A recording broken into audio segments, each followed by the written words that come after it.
যাদের সিনাটা হারাম খাবার দ্বারা ভরপুর, যাদের পেটটা হারাম খাবার দ্বারা ভরপুর, মসজিদে ইমামের পেছনে যা দাঁড়ায় কিন্তু সুদের টাকা খায়, ঘুষের টাকা খায়, এদের সিনা মরে গেছে, এদের অন্তরটা কুফুরি দ্বারা ভরপুর হয়ে গেছে। কারণ যারা কুফুরি করে, যারা দুনিয়াতে আল্লাহর কোরআন বলে হারাম খাইও না, তারা হারাম খায়, এদের সিনাটা কুফুরে ভরপুর হয়ে গেছে। তারা দুনিয়ার জমিনে আল্লাহর কোরআন বলে তোমরা নামাজ পড়ে একাগ্রতার সহিত তারা নামাজ পড়ে মানুষকে দেখাইবার লাগা, তসবিহ করে মানুষকে দেখাইবার লাগা। এবার আপনারা বলেন এমন সোট্টা মার্কা মুসল্লি এবং এমন হারামখোর এই কামালকান্দি এলাকায় আছে না নাই? শুধু কামালকান্দি না রে বাবা, সমস্ত বাংলাদেশের আনাচে কানাচে প্রত্যেক এলাকায় দুই একটা এমন ভাইরাস পাওয়া যায়, তারা সুদে টাকা লাগিয়ে দামি বিল্ডিং বানায়, দামি ঘর বাড়ি বানায়। ও মুসলমান, এই কাজগুলা কেন করে আমি জানি না, তবে একটা কথা মনে রাখবা, আমার আল্লাহ তাআলা হারাম খাবারের সুদটারে হারাম করে দিছে। আর জানাইয়া দে বান্দা, এই হারাম খাবার সুদটা যেই বান্দা খাইব তার জন্য কবরের মধ্যে আমার আল্লাহ তাআলা রাখছেন আযাবুন শাদীদ, যন্ত্রণাদায়ক শাস্তি। ওই শাস্তিটা কেমন জানো? আল্লাহ তাআলা ওই বান্দাটারে যখন দুনিয়াতে মারব, একটা তাজা বকরির লটকে দিয়া শরীরের চামড়াটা টাইনা টাইনা ছিললে, এই তাজা খাসিটা বকরিটার শরীরের চামড়া জীবিত অবস্থায় ছিঁড়ে ফেললে তার যত কষ্ট হবে, এই হারামখোরটার শরীর থেকে রূহ বাহির করলে তার এমন কষ্ট হবে। কবরে যাওয়ার পর ওই বান্দার রূহ যখন কবজ করবে আজরাইলে, ওই বান্দার রূহ যখন আসমানের দিকে নিয়ে যাইব, আসমানের দরজার মধ্যে 19 জন ফেরেশতা ওই বান্দার দিকে থুতু নিক্ষেপ করবে। কারণ বান্দা হারামখোর, বান্দা বেআমল, বান্দা বেঈমান, এই জন্য বান্দাকে কবরের মধ্যে এমন লাঞ্ছনা দেওয়া হবে, শাস্তি দেওয়া হবে।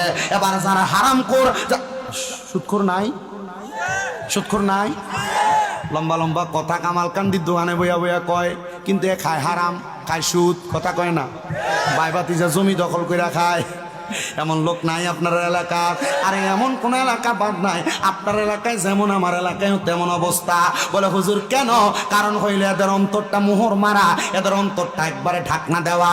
এরা মনে করতেছে দুনিয়াই দুনিয়া, এরা জানে না দুনিয়া ও মাজরাতুল আখিরা, দুনিয়া হইল আখিরাতের শস্য ক্ষেত্র, একটা বাগান। দুনিয়াতে যে শস্য রোপণ করবা আখিরাতে তা পাইবা। এজন্য আসে কয়, ওরে বিচার হবে কর্ম অনুসারে কঠিন হাসরে, বিচার হবে কর্ম অনুসারে, বলেন বিচার হবে কঠিন হাসরে, বিচার হবে। তো হারাম খাইবা, কবরে গেলে হারাম পাইবা।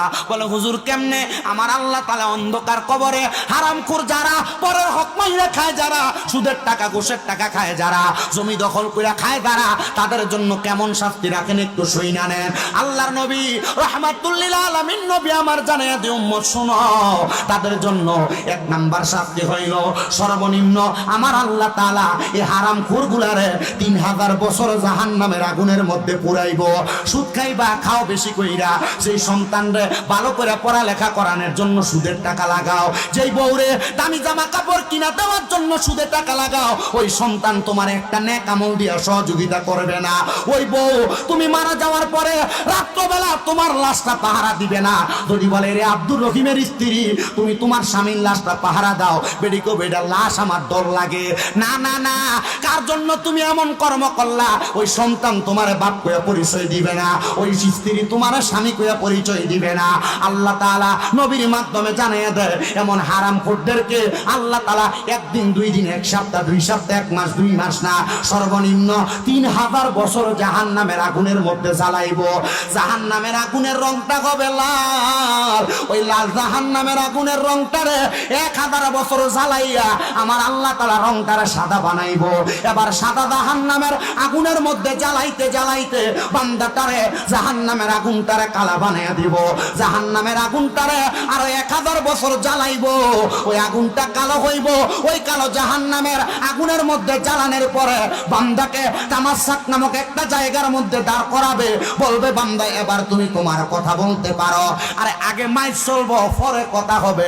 সর্বনিম্ন 3000 বছর ফিরাইয়া এরপরে কইব বান্দা কি কবি ক, কথা কয় না। আগে কি? আগে কয় না কি? জোরে কোন ফিডে আগে কি? তো সুদ খাওয়ার মাইকটা কি কম না বেশি? হারাম খাওয়ার ফিডাটা কম না বেশি?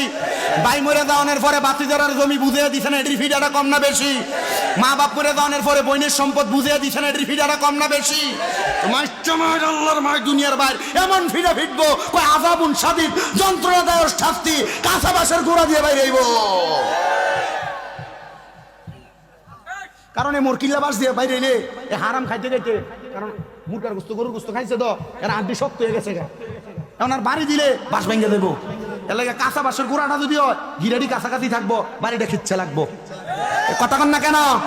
এখন আর বেড়ারা সুদরা খায় না, এখন বেডিটারে দিয়ে সুদের ব্যবসা করায়। বাড়ি বাড়ি এখন বেডিরা সুদের ব্যবসা করে, আছে না নাই?